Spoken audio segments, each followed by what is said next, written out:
Costa libanesa, 333 a.C. Las tropas de Alejandro Magno acaban de lograr una victoria aplastante sobre el poderoso ejército persa. El rey de reyes, Darío III, huye del campo de batalla, y su familia cae en manos de los macedonios. Alejandro está decidido a imponerse sobre la dinastía aqueménida, pero antes decide asegurar su retaguardia y conquistar Egipto. En su camino a la tierra de los faraones se va a tropezar con una de sus peores pesadillas, la pequeña pero antiquísima ciudad de Tiro, que le supondrá un brutal asedio de 7 meses en los que cualquier ser humano habría tirado la toalla. Alejandro consiguió unir la isla al continente, modificando la geografía de la zona para siempre, pero ¿qué ocurrió en esos 7 meses? ¿Quién obtuvo la victoria? ¿Qué estratagemas se utilizaron? Quédate en este vídeo si quieres encontrar la respuesta a esta y muchas más preguntas. Yo soy David Posee y esto es Historia Verdadera. Capítulo 1. Antes del asedio. La ciudad de Tiro, asentada a casi 1 kilómetro de la costa libanesa, formaba un pequeño reino semi-independiente del imperio persa de Darío III. En la isla vivían unas 30.000 personas, aunque cuando Alejandro la asedió, la población ascendió hasta 40.000 personas, ya que los que vivían en tierra firme se refugiaron en Tiro. ¡Yo por ahí no paso! Los pobladores eran fenicios, los mismos de hecho que colonizaron el sur de la península ibérica.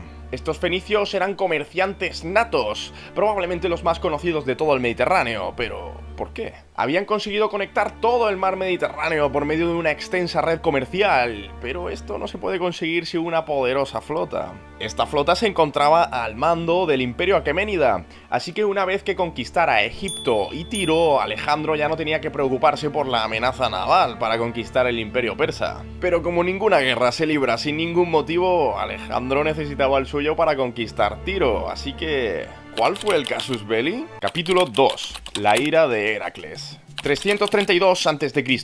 Alejandro llega a las puertas de Tiro y pide hacer un sacrificio en honor a Heracles. La relación de Alejandro con Heracles era bastante estrecha. Heracles, el Hércules griego, era considerado por la dinastía argeada como su predecesor, pero Alejandro no solamente se consideraba su descendiente. En su campaña en Asia, Alejandro se presentó como un auténtico Heracles, tanto es así que en muchas ocasiones aparecía en público llevando una piel de león o el garrote de Heracles. Teniendo todo esto en cuenta, la respuesta que recibió Alejandro de los tirios sobre lo del sacrificio fue denegada.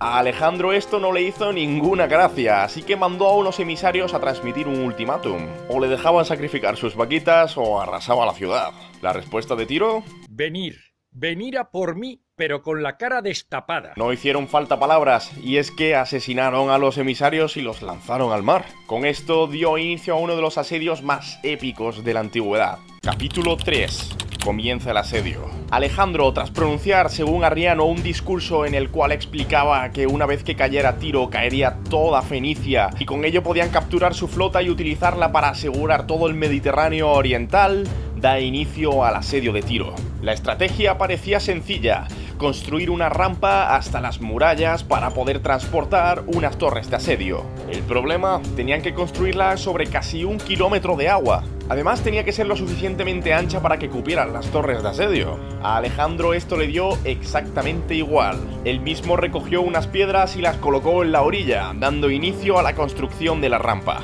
Mientras se comenzaba a construir la rampa, los ingenieros construyeron las magníficas torres de asedio, con una altura de hasta 53 metros y 20 pisos. Auténticas maravillas de la ingeniería militar. Además, prepararon toda una batería de catapultas apuntando hacia la ciudad de Tiros, y parece ser que en este asedio fue donde se utilizó por primera vez las catapultas lanzadoras de piedras. Ahora cabría preguntarse, ¿qué hicieron los fenicios en respuesta? Capítulo 4. Duelo de cerebros. Los tirios se enfrentaron a dos grandes problemas. Por un lado, si la rampa terminaba de construirse, tendrían a los macedonios en su casa. Por otro, el fuego constante de artillería estaba complicando bastante las cosas. Para protegerse de los disparos de catapulta, los tirios tendieron manteletes acolchados que amortiguaban los impactos. En cuanto a la rampa, los tirios en un principio no pensaban que se fuera a construir, así que se acercaban en barquitas a reírse de los macedonios que trabajaban en ella. ¡Calvo! Eso sí, cuando vieron que los trabajos avanzaban, la cosa cambió.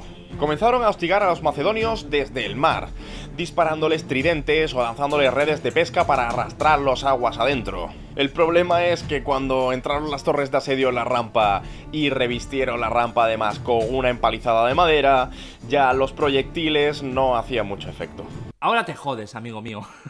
Además, Alejandro colocó una serie de barcos alrededor de la rampa para repeler a los defensores. Mientras tanto, en tierra firme, los tirios organizaron un ataque contra los trabajadores que llevaban piedras a la rampa. A la misma vez saltaron las alarmas en los bosques del Líbano, de donde los macedonios extraían la madera necesaria para el asedio. Alejandro tuvo que ir personalmente a castigar a los agresores y asegurar el suministro de madera. Aprovechando su ausencia, los tirios idearon una estratagema completamente brillante. Llenaron un barco con brea, azufre y otros materiales inflamables. Le ataron piras con fuego encendido, lo remolcaron con trirremes a todo remo contra la rampa y cuando se estampó... ¡Pum! Digo, ya está aquí la guerra. El incendio se propagó rápidamente y en un abrir y cerrar de ojos arrasó las torres de asedio. Los tirios aprovecharon para abordar la rampa y en unos segundos acabaron con el trabajo que los macedonios tardaron en hacer meses. Pero, ¿qué sucedió cuando volvió Alejandro? Capítulo 5. La cólera de Aquiles. Cuando Alejandro volvió y evaluó los destrozos de la primera rampa, decidió construir una nueva rampa. Pero esta vez se dio cuenta de que necesitaba un mayor control del mar, así que viajó a Sidón para reclutar una gran flota. Mientras tanto, los fenicios se dedicaron a arrancar la madera de los cimientos de la rampa buceando. Una vez consiguió reclutar en Sidón una gran flota, llenó las naves de hipaspistas, las tropas de ultraélite de Macedonia, y puso rumbo a Tiro. Al llegar al campo de batalla, los tirios vieron una cantidad de barcos tan exagerada que tuvieron que replegarse. Así comenzó el bloqueo naval de la ciudad de Tiro. Gracias a esto se pudieron terminar los trabajos del terraplén con los que Alejandro convirtió la isla de Tiro en una península para el resto de los tiempos. Entonces comenzaron a golpear las murallas desde todos los flancos. En el terraplén tenía Alejandro las torres de asedio con arietes y catapultas. En el mar, sus naves iban equipadas también con arietes y con catapultas. Los tirios se defendían de muchas maneras distintas. A los atacantes más adelantados, los tirios lanzaban arena ardiendo, que se colaba por las ropas de los atacantes más adelantados y los achicharraba literalmente por dentro. Para evitar que se pudieran posicionar las naves de Alejandro con sus arietes, lanzaban enormes piedras que servían como obstáculo. Las naves de Alejandro las intentaban quitar por medio de sistemas de grúas. Finalmente el lienzo de la muralla comenzó a derrumbarse.